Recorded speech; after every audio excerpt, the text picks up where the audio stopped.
पिंजरा में सिर्फ फ्लोर से ना नहीं पिंजरा। हेलो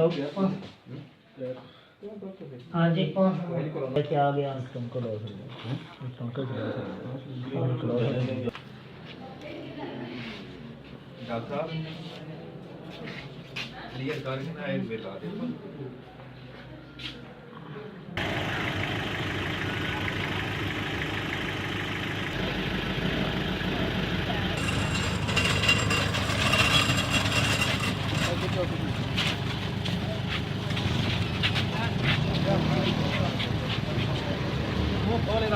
मुंह खोलेगा